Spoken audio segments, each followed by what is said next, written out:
Luiz, agora me ocorreu um tema, não vi que a gente está no ao vivo e o pensamento vai voando, né? Eu não quero atropelar as pautas, mas as condições para não comprar os obuseiros e congelar o contrato definitivo da Elbit System estão dadas agora. Já na semana passada, com o tio França, aquele Francisco Vanderlei, o chaveiro terrorista, ele melou a anistia para a americana e anistia para o gado de 8 de janeiro. Melou, o cara conseguiu melar a anistia. E agora é bem provável que, com a percepção de que o exército brasileiro não investiga e não pune seus membros, as gordas comissões, as gigantescas comissões que são alvo da cobiça, da pressão sobre o ministro Damúcio, que também é um sabonetão, ele podia ser ministro do Lula, do Bolsonaro, do Médici, de qualquer um, tá? Estou sendo sincero aqui, tá? Eu pertenço ao grupo de futebol, só tem companheiro lá, na hora que a gente se permite é falar besteira, só não vale piada machista. Agora, de futebol, todo mundo pega no pé um do outro. E eu fico brincando de ser o cara em cima do muro, né? De ser murista. Né? Eu fico elogiando um, elogiando o outro. Sabe o que me chamam no grupo de futebol? De Múcio. Bruno Múcio. Ele é um Múcio. Mas é uma ofensa isso aí. Não, mas, pô, é só para fazer piada, entendeu? Então, de novo, o ministro da Múcio podia ser ministro do Médici, do Castelo Branco, do Dutra, naquela história de proibir de gastar o dinheiro do caixa do Banco do Brasil importando calcinha e sutiã, enfim, qualquer coisa. Mas as condições agora estão dadas. Tá? Estão dadas para expulsar essa americana, expulsar sem a remuneração que eles hoje têm acesso, e para suspender as compras dos obuseiros e para fechar finalmente, a compra dos caças suecos, que ainda que a Suécia tenha entrado na OTAN recentemente, o acordo dos caças suecos é o melhor do Brasil, porque ele transfere tecnologia. Tá? Enquanto a compra do tanto caça Rafale como a aviação dos Estados Unidos não tinha transferência tecnológica. Por que eu estou falando tudo isso? Porque agora está dada a condição. E digo mais, o Luiz, eu fiz o editorial agora do outro programa também, que misturando as bolas, mas se o famigerado golpe em caso seria dezembro de 22, tivesse dado certo, eu não duvido que o Estado de Israel reconhecesse o governo brasileiro. Não duvido. Talvez não reconhecesse de cara, porque ainda era governo Biden e o Biden não reconheceria. Mas eu não duvido que dependesse do próprio gabinete Netanyahu ia reconhecer o governo golpista. Aí sim, o Bolsonaro ia transferir a embaixada de Jerusalém, de Tel Aviv para Jerusalém, aí ia fazer o diabo, né? É muito tema, a gente está... Nossa, já são 5 para 5. Meu Deus do céu. Vamos ficar nessa pauta aí, Bruno. Essa pauta é importante, cara. Que tá na nossa pauta, né, nem sei como chamar ela, de tentativa de golpe, tentativa de homicídios, né? Mas, enfim, explodiu hoje de manhã, né? Não estava na nossa pauta, mas tem que colocar, até porque a gente vem algumas semanas comentando aqui no canal sobre os processos golpistas em América Latina que estão em curso, né? E a gente tinha incluído o Brasil, quando a gente falava ali de Honduras, da Guatemala, né? Que mais? Colômbia, né? Bolívia, né? O Gustavo Petro teve ameaças bem fortes já, né? Enfim, vários países aí com ondas golpistas, a Venezuela também, né? Teve uma onda golpista durante as eleições ali. E a gente falou que o Brasil também estava, que o golpe continuava, né, pairando no ar, né? E hoje vem esta notícia, né? E o apavorante dessa notícia... Algumas coisas apavorantes, Bruno, para mim, dessa notícia de hoje. Primeiro delas, né?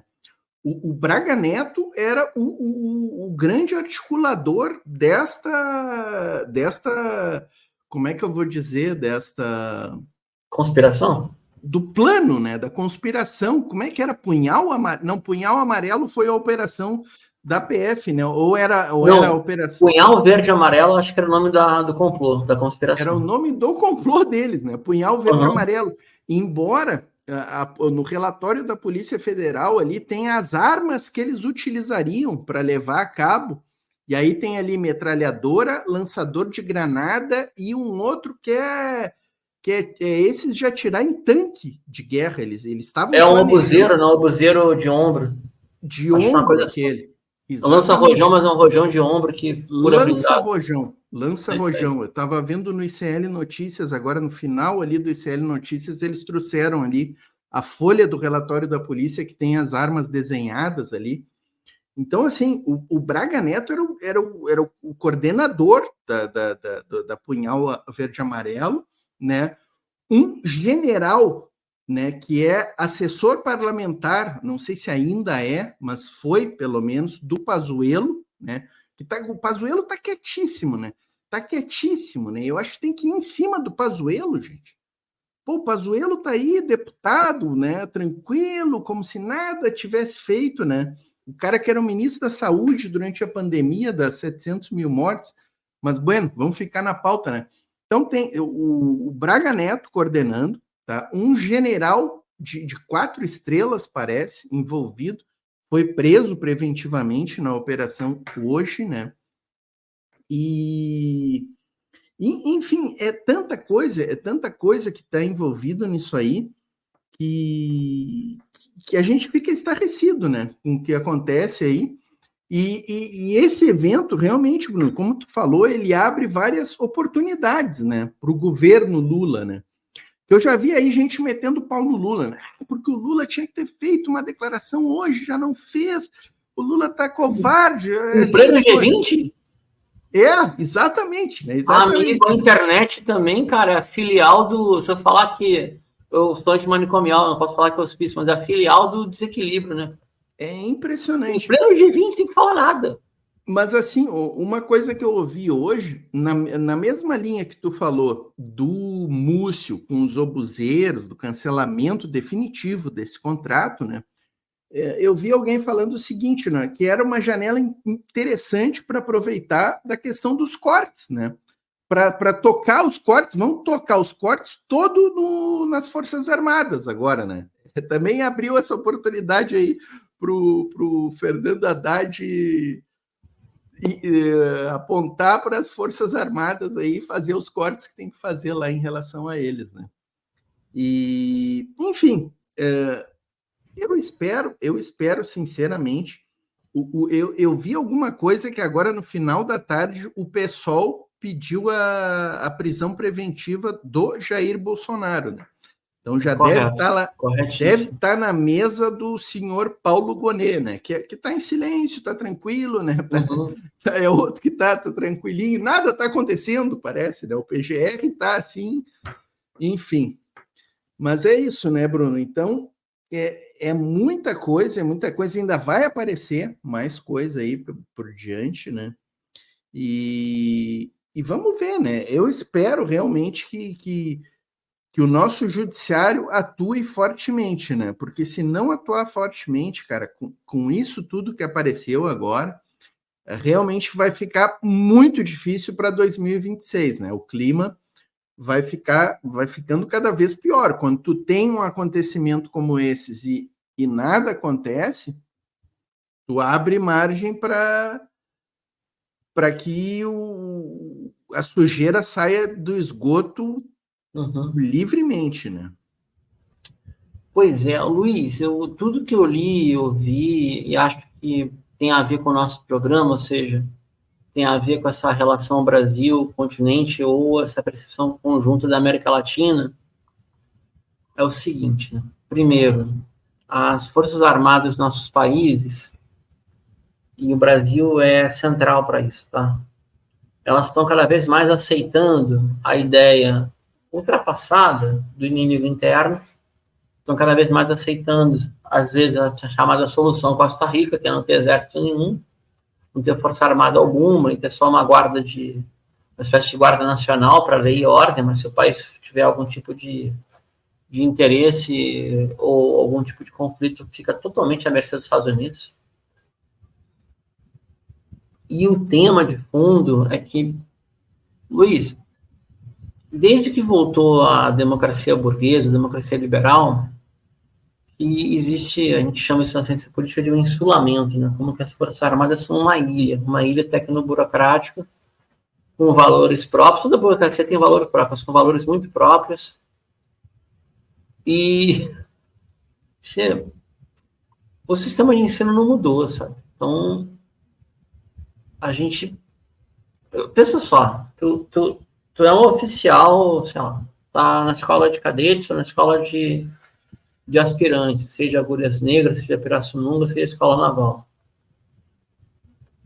Aí tu vai saudar um presidente que não equipou as Forças Armadas, tudo bem que, melhorou as condições de salário e previdência, mas que o gesto de campanha desse presidente, no caso Jair Bolsonaro, foi quando era candidato, bater continência para a bandeira dos Estados Unidos.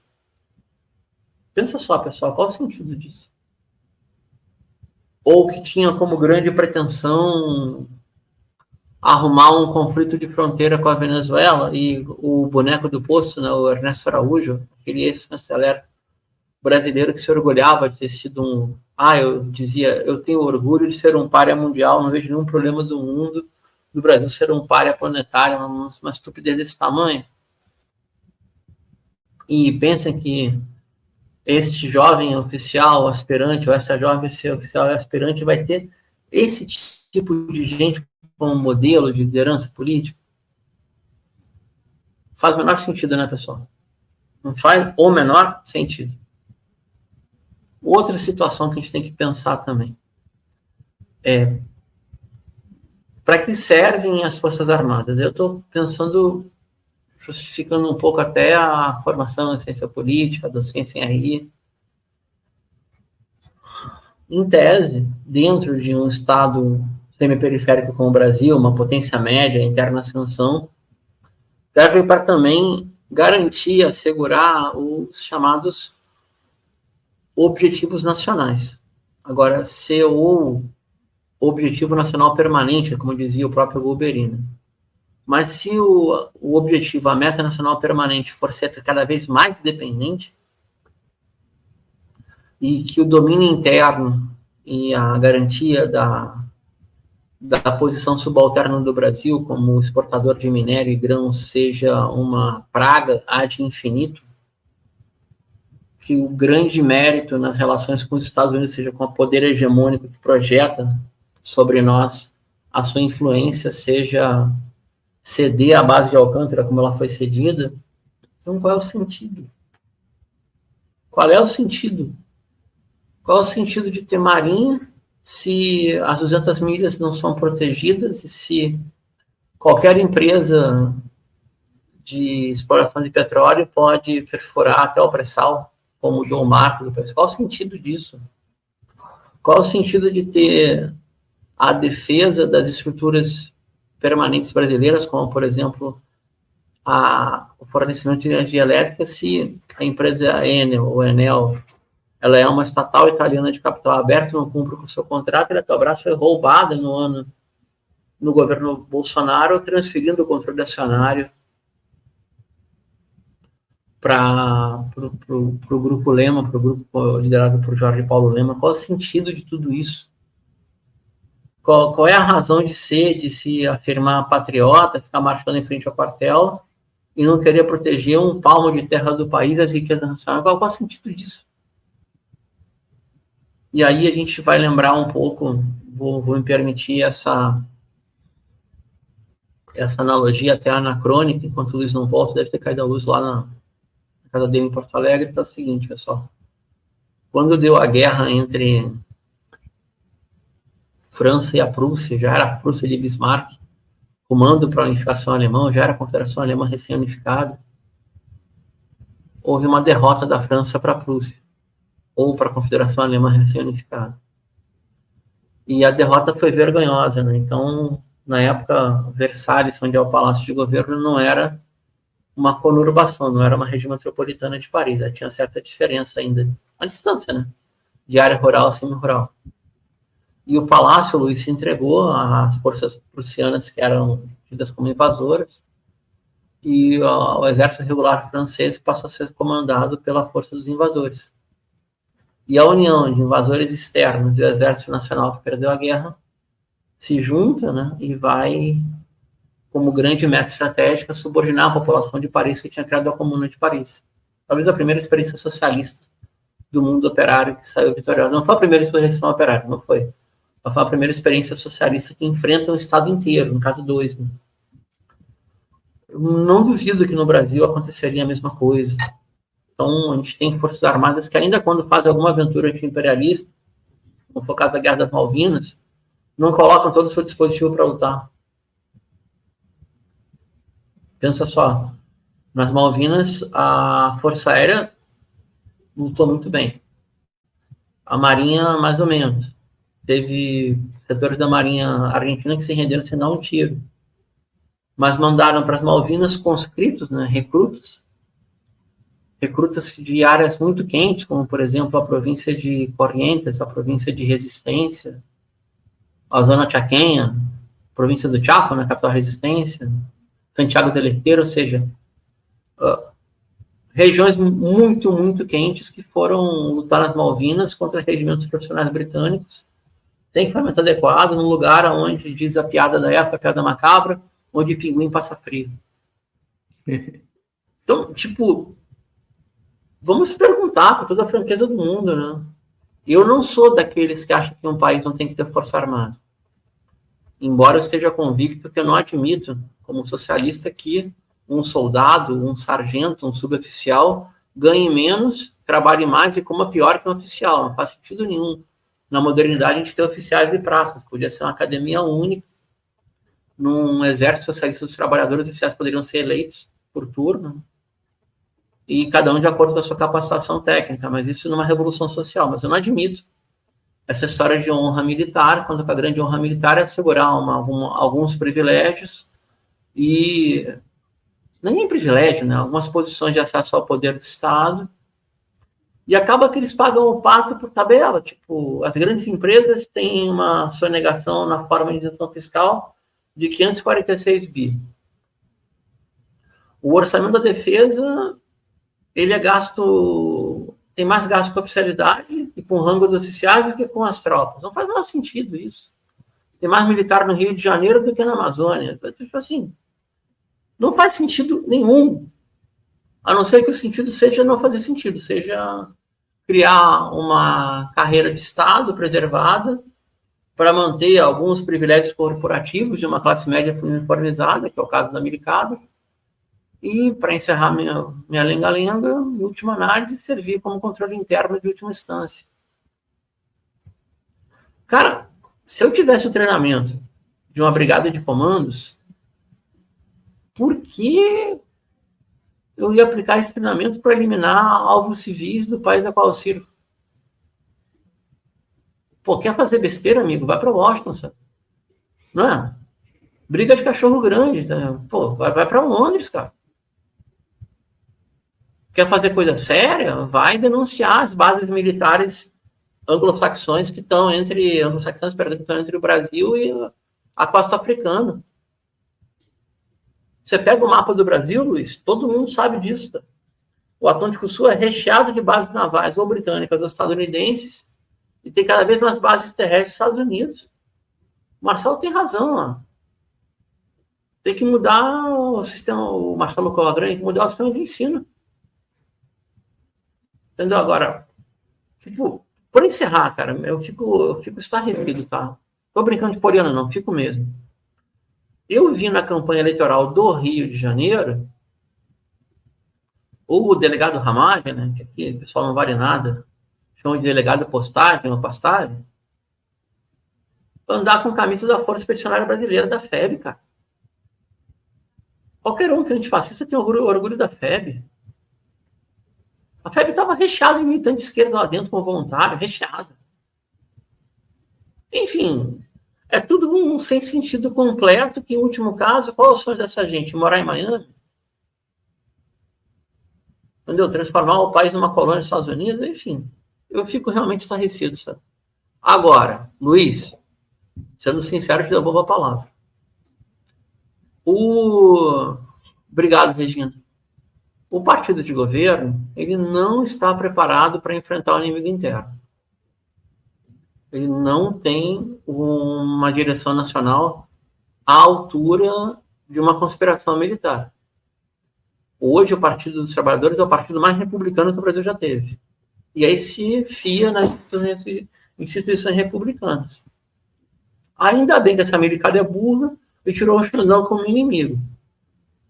Tirasse como inimigo gente mais frouxa, que bandeia de lado, tipo o Luiz Edson Fachin, que era advogado do MST, e apoia a Lava Jato. Né? Ou o próprio Barroso, que era um advogado de pautas progressistas, ao mesmo tempo tinha contratos esquisitíssimos. Não quero falar para não tomar problema aqui judicial, mas assim, apoiou a Lava Jato. Né?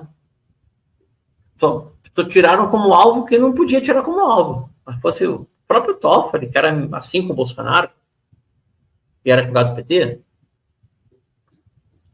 resolveram bater de frente com o Ministério Público de São Paulo, cara. Aí, pô, erraram de alvo. É igual bater de frente com o Alckmin. Tu acha que o cara é chuchu? Amigo do céu, o cara é um trator. Esses caras são tão loucos, Luiz, que o primeiro ato do Bolsonaro golpista foi em março de 19. Não tinha nenhum problema com o Poder Judiciário e o gado foi colocado em Brasília para marchar contra o STF. Mas aí levou umas placas gigantescas, umas faixas, né? Contra o FGTS, erraram a sigla. Enfim, ainda bem que eles são toscos, cara, mas nem por isso são menos perigosos. Não sei se o Luiz caiu, consegue voltar. Me estendi até um pouco no comentário. No aguardo do Luiz voltar. Mas, gente, isso é outra constatação. Assim que o Luiz voltar, eu passo a palavra para ele, tá? Se a companhia elétrica deixar, né? Que o Dudamilco doou para Equatorial tem energia, e aí tá o Luiz em Porto Alegre tomando queda de luz uma em cima da outra. Ó, fiquei sozinho de novo, então o Luiz caiu. Pessoal, não sei se vocês concordam comigo, mas...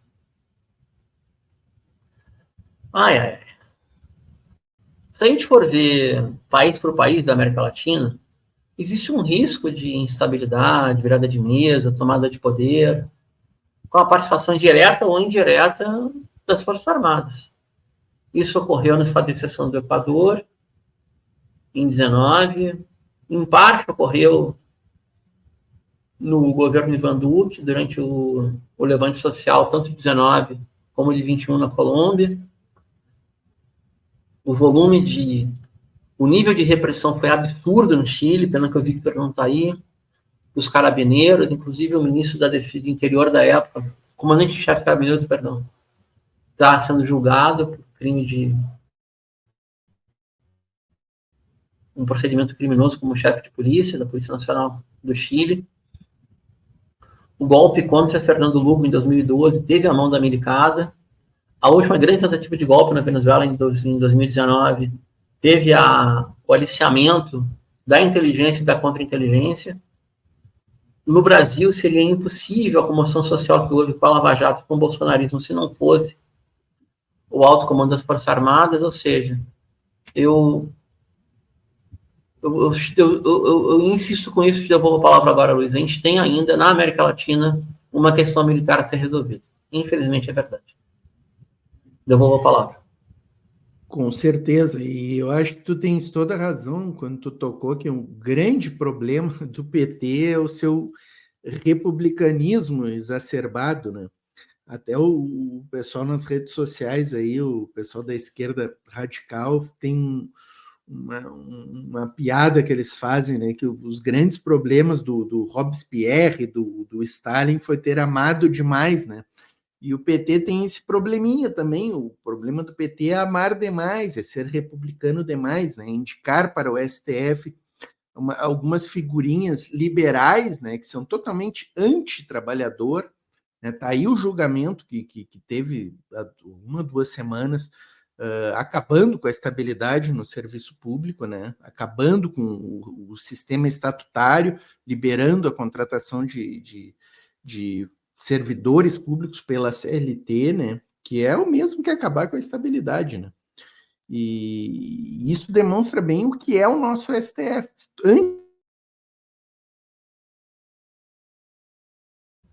Pois é, eu estava falando algo muito sério, né?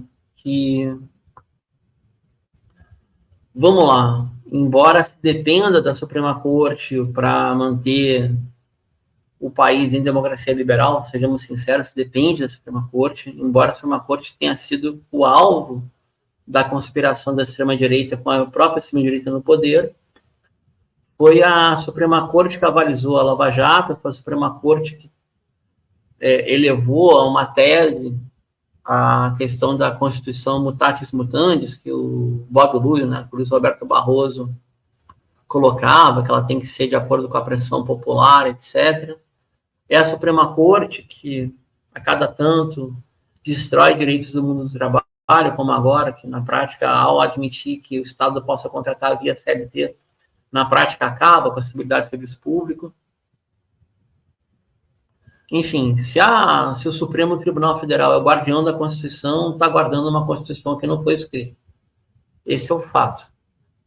Ao mesmo tempo, a imbecilidade dos conspiradores é tamanha, do gado é tamanha, que resolve tomar como alvo o STF, quando o STF não tinha esboçado nenhum gesto contra o governo, ou não o governo de Jair Bolsonaro, mas nenhum gesto. Também é algo que a gente precisa entender. Tomaram como alvo alguém que não tinha feito gesto algum em contra. E mais, a moda brasileira, né, no país dos doutores, o país, também sou doutor, mas assim, nesse país dos galhardões, né, o país da República dos Bacharéis, Império dos Bacharéis, esperaram todo o rito legal, ou esperaram a Operação Spoofing, para ter uma evidência para defenestrar a Lava Jato, Sérgio Moro, Deltan Dallagnol, aquele outro lá, o procurador Januário, que era o mentor dessa gente toda, saiu limpinho. E aí, para mudar a apreciação da Lava Jato como abusadora do seu poder jurídico e, na sequência, libertar o ex-presidente Lula, então, preso político, preso sem provas. Quando eu coloquei, tentando ser, aspas, o mais técnico possível, é que o proceder de tentar ficar com uma antena em pé, com uma orelha em pé, diante da possibilidade de conspiração, até contra a República democraticamente constituída, isso não faz parte até do ethos fundador do Partido dos Trabalhadores. Recentemente, Luiz, eu te passo a palavra agora, eu vi mais uma entrevista, caiu de novo, mais uma entrevista genial do ex-ministro Zé Dirceu, não concordo com ele não, tá? Genial na sua argumentação, quer dizer que eu concordo com a argumentação dele. Dizendo que, na prática, a formação do PT naquele ascenso de luta de massas foi a superação da luta armada. Eu diria que a capacidade de governo do PT é a superação de um processo de câmbio, um processo revolucionário, como eu queria chamar. Ou seja, é a institucionalização de uma mescla de trabalhismo e social-democracia. É menos pior que a extrema-direita? Com certeza. É um projeto socialista? Longe disso. Será? Jamais. Futebolizando uma coisa, outra coisa. Agora, ainda assim, é preciso compreender que no campo do jogo de forças, tanto do domínio interno como na relação do país com a potência hegemônica, com o Ocidente, tem algumas percepções. Tá? O Brasil já é grande demais por inércia para ficar maior ainda em movimento. Então, toda vigilância é pouco. E, por fim, ou para o começo, né, a gente tem, como todo país latino-americano, essa praga de subdesenvolvimento, ou quiçá desenvolvimento periférico, desigual e associado. Portanto, essa relação associada, subordinada, subalternizada, do andar de cima do país, é muito difícil pensar em modernização capitalista sem uma elite dirigente, no mínimo, aspas, botei umas pão aqui, tá? Que o termo é equivocado e antiquado, esclarecida, ou seja, com capacidade analítica, com a visão estratégica do planeta. E se essa elite dirigente, no caso, a burocracia civil, que ascende ao poder via Partido dos Trabalhadores, como foi a burocracia civil formada na era Vargas, se não tiver uma enorme penetração em setores da classe dominante e nas Forças Armadas, não vai longe. E até que foi longe, né? Foi eleita, reeleita, indicou assessor, depois foi derrubado, muito em função do governo Joaquim Levy. Mas essa visão não se tem, não. E se alguém tem essa visão, não tem os instrumentos. Porque gerar um instrumento é admitir, olha. Ô, Luiz voltou, agora eu passo vez. É admitir, olha. Estamos pisando em terreno minado, a gente bota uma bola nas costas toda hora, é preciso ficar atento e forte, porque não temos tempo mais de temer outro golpe. Te passo, Luiz, está difícil hoje, está bom de encerrar mais cedo, que está caindo toda hora. Eu estou sendo severamente atacado aqui por corte de luz, mas eu só queria encerrar com isso aqui, ó, essa pauta, pelo menos, né? A notícia Finalmente. ICL Notícias trazendo a Juliana Dalpiva, que pelo que eu vi hoje foi a que deu o furo, inclusive, né? Deu, a equipe dela. A equipe da Juliana Dalpiva, do ICL, parabéns, né? Parabéns. Está aqui a manchete, ó. Braga Neto será indiciado no relatório final sobre a tentativa de golpe de Estado. E aí, entrem lá no portal do ICL, ó, porque está muito boa a cobertura deles, com vários aspectos interessantes ali, recomendo.